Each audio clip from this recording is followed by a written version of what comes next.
Hi everyone. So अभी है like it's time. The time is कि 12:43 a.m. and the date is 17th of June.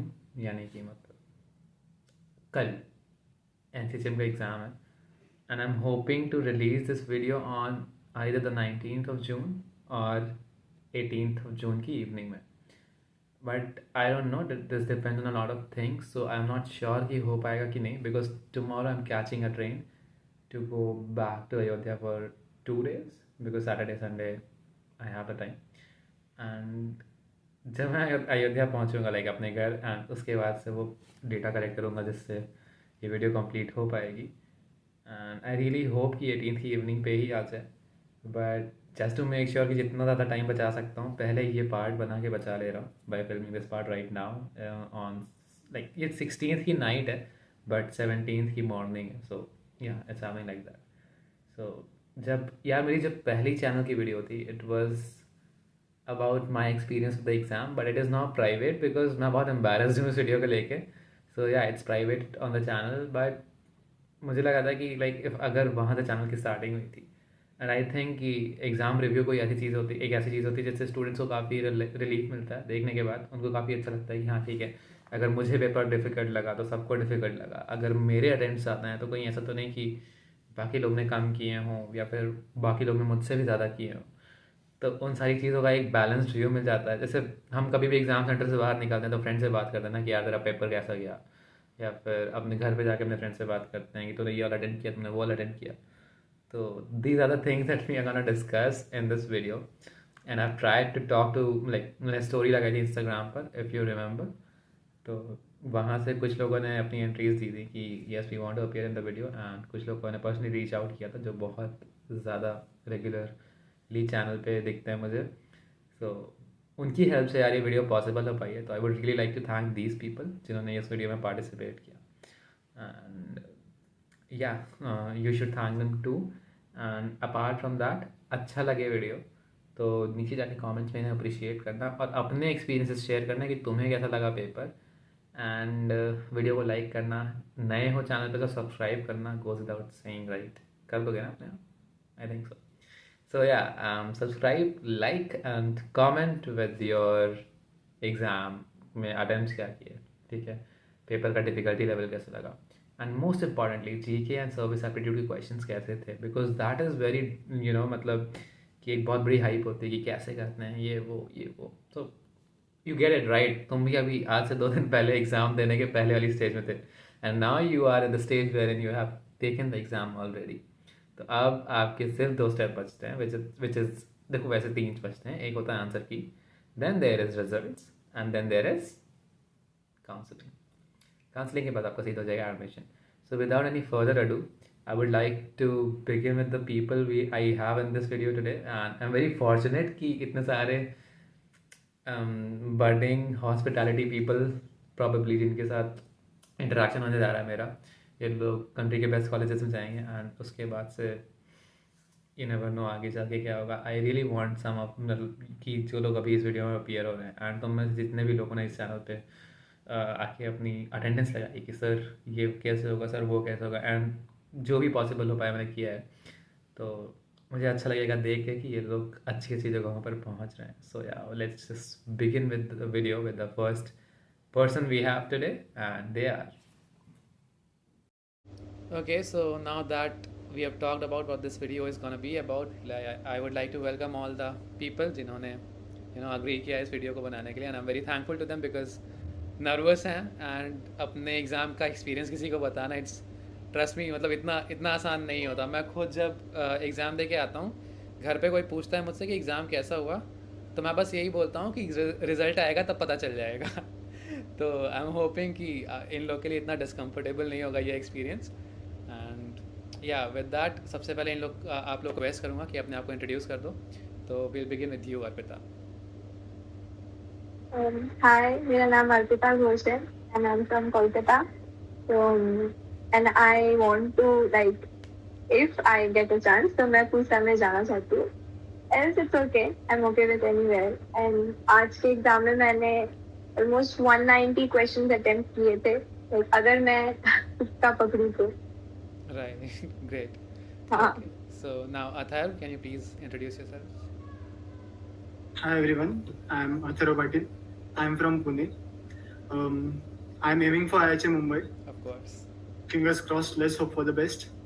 And आज के paper में मैंने 170 अप्रॉक्स क्वेश्चन 175 अप्रॉक्सीमेट कुछ क्वेश्चंस अटेम्प्ट किए. देखते हैं, सही आते तो अच्छा ही होगा. Great, great. Okay, now Sakshit, अपने आप को इंट्रोड्यूस कर दो पहले. Hello, my name is Sakshat Bhatia and I am from Punjab. So I am aiming from IHM Delhi. बाकी देखो. Okay, great. Attempt मैंने किए हैं 197 out of 200 and probably 180 के आसपास सही होने चाहिए. सही है. Including guesses किए हैं तो बाकी देखो. सक्षत का सीन मेरे जैसा है. मेरे भी अटेम्प्ट्स इतने ही थे एंड आई वाज होपिंग कि मतलब ज़्यादा गलत नहीं होंगे. फिर भी मेरे 19 गलत हुए थे.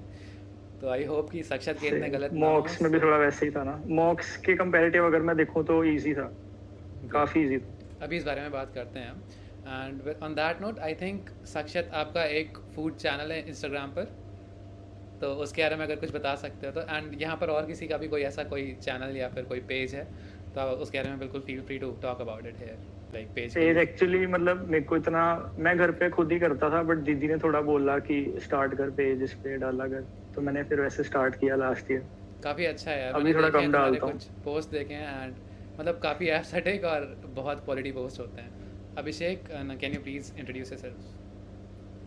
Yes, sir. Myself Abhishek Pulzade. I'm from Maharashtra and I attempted approximately 185 questions. Great. And I'm aiming from IHM Pusa.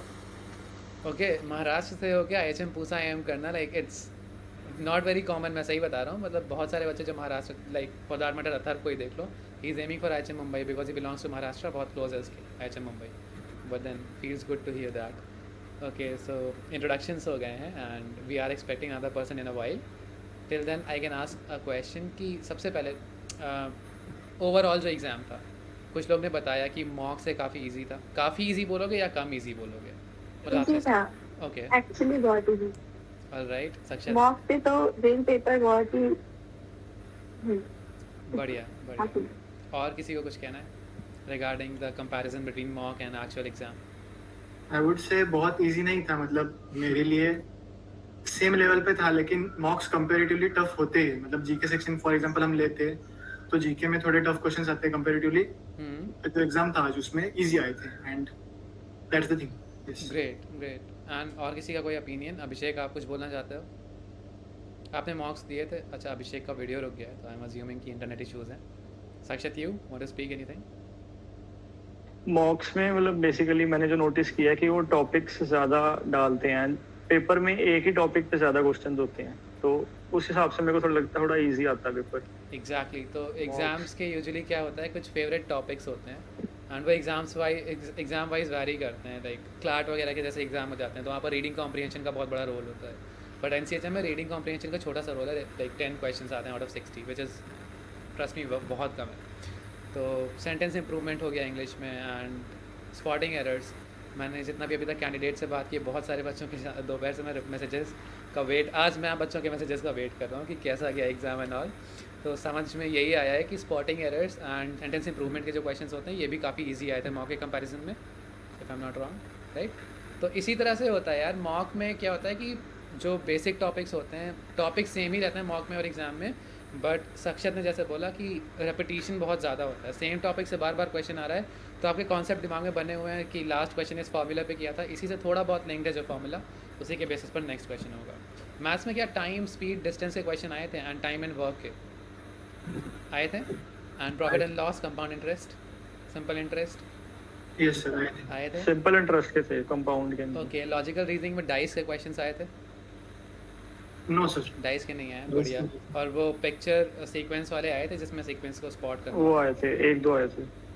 Great. ये मैं मतलब मान के चल रहा था कि ये आएंगे. एंड साक्षात ने बताया था कि एनालॉजीज के क्वेश्चन बहुत ज़्यादा आए थे, है ना. एंड सर इंग्लिश में एक बात कहना चाहूँगा, रीअरेंजमेंट पे एक भी क्वेश्चन नहीं था. रीअरेंजमेंट पे नहीं थे, पैराजम्बल्स नहीं आते. हाँ, रीअरेंजमेंट नहीं था. क्लोज टेस्ट जो बुक में दिया है जैसे कि आपने बताया था कि नहीं आता जनरली, वो आया ही नहीं था. नहीं. और ये ऑब्जर्वेशन भी तुम ही लोग की थी तो मैं इसका क्रेडिट नहीं लूँगा. कि सर मैंने प्रीवियस ईयर पेपर, क्योंकि मेरा तो टाइम हो चुका है यार, तो तुम लोगों ने प्रीवियस ईयर पेपर्स लगाए थे एंड तुम लोगों ने बताया कि सर क्लोज टेस्ट आ नहीं रहा 2-3 साल से, तो फिर यार उस तरह से पैटर्न ऑब्जर्व करके तुम समझ सकते हो कि कैसा जा रहा है पेपर। तो यार ये सुन के मुझे अच्छा लगा कि पेपर ईजी गया है, जो तुम लोगों ने हार्ड वर्क किया है वो उस हिसाब से जा रहा है। And apart from that service aptitude, क्योंकि वो नया एक सेक्शन होता है, तो तुम लोग का उसके साथ एक्सपीरियंस कैसा था, एक बार में टैकल करना, क्योंकि मॉक में तो किया होगा, और मैंने बहुत सारे स्टूडेंट्स से ये भी पता चला था कि मॉक में अलग अलग जगह पर एक ही क्वेश्चन के अलग अलग आंसर्स आ रहे हैं। तो क्या कुछ ऐसा एग्जाम में ऐसे क्वेश्चन आए थे जिसका तुम्हें लग रहा था एक से ज़्यादा आंसर सही हो सकते हैं? लग रहे थे, मतलब आपको डाइसी था बहुत, लेकिन मॉक में कैसा होता था, एक क्वेश्चन का एक टाइम पे अलग आंसर दिया है, उसी क्वेश्चन का दूसरे टाइम पे अलग आंसर दिया, हाँ मतलब ऑप्शंस भी बहुत वेरी कर रहे थे। लेकिन राइट, आज के एग्जाम में 3 ऑप्शन गलत है तो वो गलत लग रहे थे, हाँ 1-2 क्वेश्चन ही ऐसे थे जिसमें 2 ऑप्शन सही लग सकते थे। मतलब मॉक में वो मॉक के कंपैरिजन में वो थोड़ा कम ही था, कम ही था, वो ऑप्शन डिस्क्रिपेंसी में जो होती वेरिएशन है। था, मतलब कि क्लियरली Right. पता चलता है कि कौन सा गलत है कौन सा सही होगा। एग्जैक्टली तो वो रूल आउट करना ऑप्शंस को जब इजी हो जाए तो समझ जाओ कि क्वेश्चन Yes, में exactly. प्रॉब्लम नहीं है। ठीक है, एलिमिनेट करना ऑप्शंस, ये आई थिंक अथर्व ने बहुत बार बता रखा होगा पहले कि ऑप्शंस को एलिमिनेट करना बहुत इंपॉर्टेंट होता है एमसीक्यू बेस्ड एग्जाम्स में। तो अगर आपने वो अच्छे से किया है तो हो जाएगा। एंड इस केस में अगर कभी ऐसा होता भी है सर्विस एप्टीट्यूड में, आपको लगता है कि एक से ज़्यादा आंसर सही आ रहे हैं, लग रहे हैं तुम्हें, तो तुम्हें देखना है कि दोनों में से ज़्यादा सही कौन है।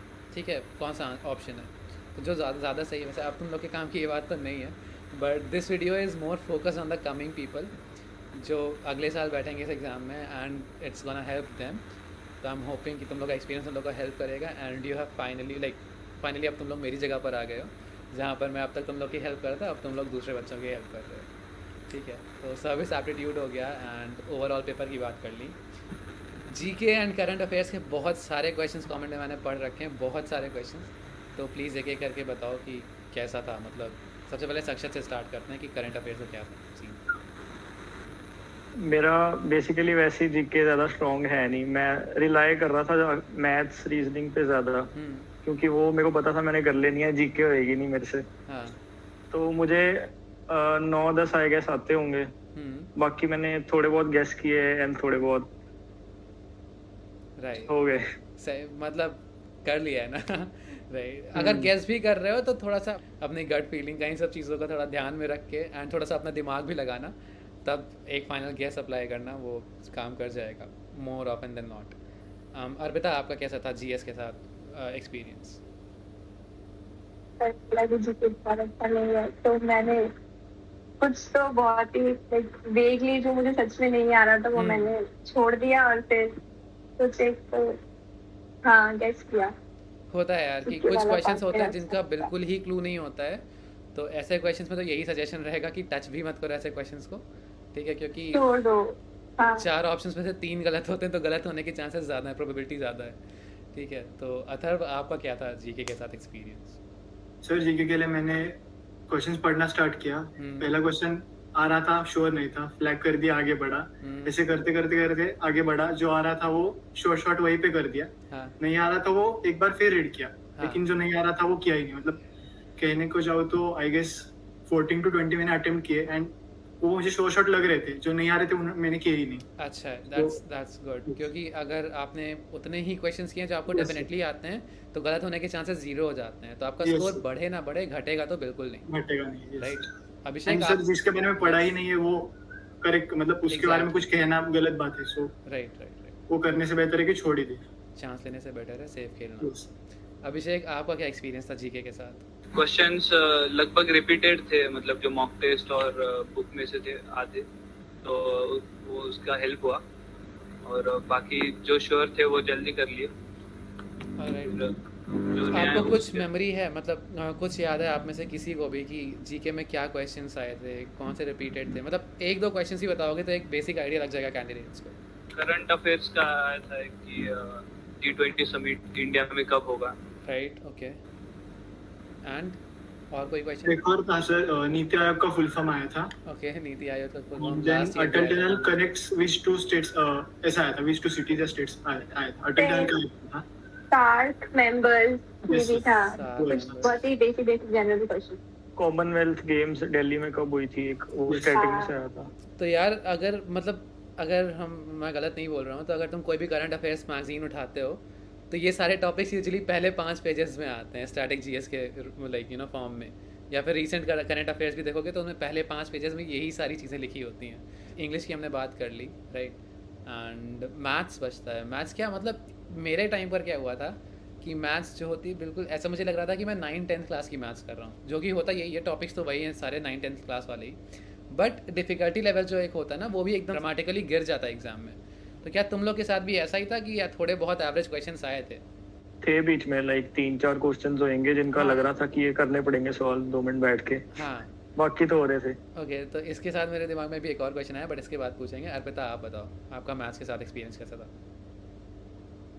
मैथ्स वाला पार्ट ठीक था, क्योंकि आपने भी कहा कि 9th और 10th वाले ही क्वेश्चन थे, तो जिसका 9th और 10th में मैथ्स ठीक ठाक था उनको आ जाएगा, अच्छे से आ जाएगा। राइट, और अगर उतना मुझे कुछ लगता है कि problem अगर नहीं तब होगा। नहीं भी था और आपने एनसीएचएम के लिए थोड़ी बहुत भी डिफिकल्ट मतलब थोड़ी बहुत भी प्रिपरेशन हाँ। की है, तो इतना डिफिकल्ट नहीं होता डील करना मैथ्स के साथ, नहीं होगा। राइट। हाँ। अगर मैं ये बोलूँ कि 12th तक किसी ने मैथ मतलब 12th तक किसी ने मैथ्स नहीं ली है, उन्होंने ज़ीरो कॉन्फिडेंस अपनी मैथमेटिक्स में, तो 1 महीने भी प्रिपेयर करें।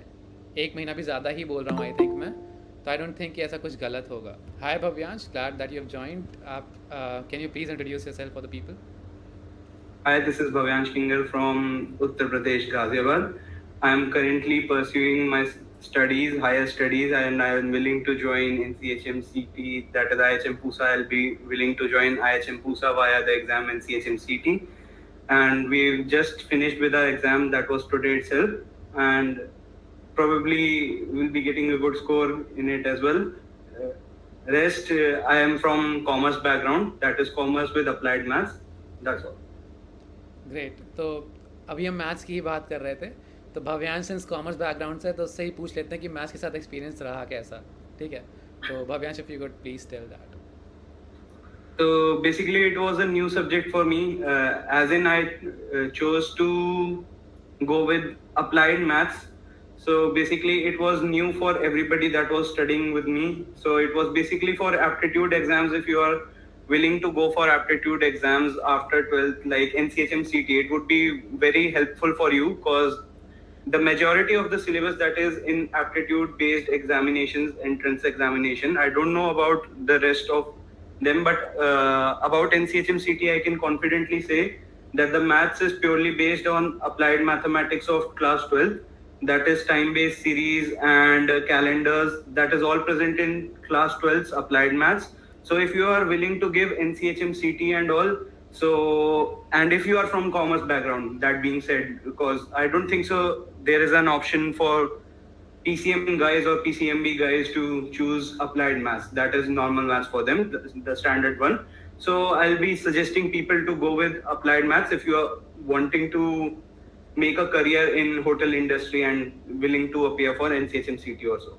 ग्रेट, तो मतलब मुझे तो काफ़ी ज़्यादा चीज़ें समझ में नहीं, applied mathematics I think commerce के साथ कोई सब्जेक्ट ऑप्शन होता होगा, बिकॉज मैं तो साइंस बैकग्राउंड से हूँ, but I hope that helps the commerce people जो एम कर रहे हैं एनसीएचएम सीटी के लिए।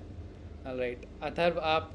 मैथ्स मेरे लिए सर मतलब था इजी, ऐसा कह नहीं सकते कि डिफिकल्ट था। क्वेश्चंस आए थे, बेसिक फॉर्मूले पे ही थे, and as you said 10th तक का ही मैथ्स आया था। सो 11th 12th जो जिन्होंने साइंस लिया है वो कुछ आने ही नहीं वाला। हाँ, इंटीग्रेशन डिफरेंशिएशन कुछ नहीं है, बहुत exactly. इजी वाला मैथ्स आता है, या एंड 10th तक का ही है, सो क्लियर हो जाएगा इजी। सो वही है कि इतना ज़्यादा प्रेशर नहीं बनाना है मैथ्स का, अपने Yes, sir. हाइप नहीं क्रिएट करो दिमाग में कि अरे मैंने तो मैथ्स ली ही नहीं 11th 12th में, अब क्या करूँगा मैं। So that's not needed. Abhishek, आपका कैसा एक्सपीरियंस था मैथ्स के साथ? Maths was not that difficult or not easy too. Alright, great. Like formula based, अगर आपने formula हाँ। learn होगा और उसमें डाल दिया तो आंसर आ जाएगा। कैलेंडर से क्वेश्चन आए थे क्या आज? आई थिंक ये एक फेवरेट टॉपिक है, आता है इससे क्वेश्चन। नहीं, आज कोई क्वेश्चन आज नहीं नहीं था। आया नहीं आया था। चलो अच्छा है, लकी गाइस। वैसे कैलेंडर में थोड़ी सी कैलकुलेशन बढ़ जाती है, वो 7 से डिवाइड करना, ऐड करना, ये सारी चीज़ें थोड़ा कंफ्यूजिंग हो जाता है। कहीं ऐसा तो नहीं मैं एक दिन ज़्यादा जोड़ रहा हूँ एक दिन कम जोड़, उसके लिए भी बेसिक रूल्स होते हैं जो पढ़ के जाओ तो इतना डिफिकल्ट नहीं होता है। अरिहंत वाली बुक में ये सारी चीज़ें दी हुई हैं। तो मैथ्स हो गया, सर्विस एप्टीट्यूड भी हो गया, इंग्लिश भी हो गया, जीके भी हो गया। The only subject left is reasoning. अब अगेन रीजनिंग भी एक नया एलिमेंट ही होता है सबके लिए। तो तुम लोग के साथ कैसा था रीजनिंग का एक्सपीरियंस? अगेन सक्षत से स्टार्ट करते हैं। रीजनिंग सर इजी थी मेरी, मतलब मैथ्स एंड रीजनिंग जिन पे मेरे को कॉन्फिडेंस था वो ये टॉपिक्स थे कि मैं ये कर लूंगा, और रीजनिंग उससे भी ज्यादा इजी आई थी, मतलब सोचने में जैसे सोचा था वैसे। Right right right. Maths and reasoning तो इजी था, हो गया था। ओके, तो रीजनिंग पे ज़्यादा क्वेश्चन नहीं पूछते हैं, मुझे लगता है कि इससे भी ज़्यादा जो इंपॉर्टेंट क्वेश्चन है तुम लोग से पूछते हैं, छोटा रखते हैं वीडियो को, कि यार 3 घंटे क्या लाइक सफिशिएंट टाइम है या फिर कम होता है? More than enough sir, more than more enough genuinely आपको स्पीकिंग। कितने टाइम लगा पेपर खत्म करने में? सर मैंने डिवाइड ऐसा किया था, मतलब मॉक टेस्ट भी जब एंड में मैंने लगाना शुरू किया लास्ट 2 वीक्स में, तो मैंने ये किया कि सर्विस एप्टीट्यूड पहले किया, then GK and then LR. उससे पहले मैं करता था जीके करता था, देन मैथ्स करता था। हाँ। तो उसमें हुआ क्या मेरा कि मैथ्स में 1.5 घंटा लगता था, वो लगने ही लगा, 1.5 घंटा जा ही रहा था मेरा। लेकिन Right. जब मैंने ऐसे सर्विस एप्टीट्यूड पहले किया, then GK and then LR, तो वो 3 टॉपिक्स मेरे अराउंड 50 मिनट्स टू 1 आवर में कवर हो गए। हाँ। सो मैं उतना कॉन्फिडेंट फील कर रहा था कि मेरे पास इंग्लिश एंड मैथ्स के लिए दोनों के लिए Enough time. 2 घंटे बचे, मतलब अगर टाइम लगता भी है मुझे, देन आई हैव टाइम। सो आज फाइनली आपको कितना टाइम देना पड़ा? लाइक 2 घंटे में हुआ पेपर, 2.5 घंटे में हुआ, 3 घंटे में हुआ?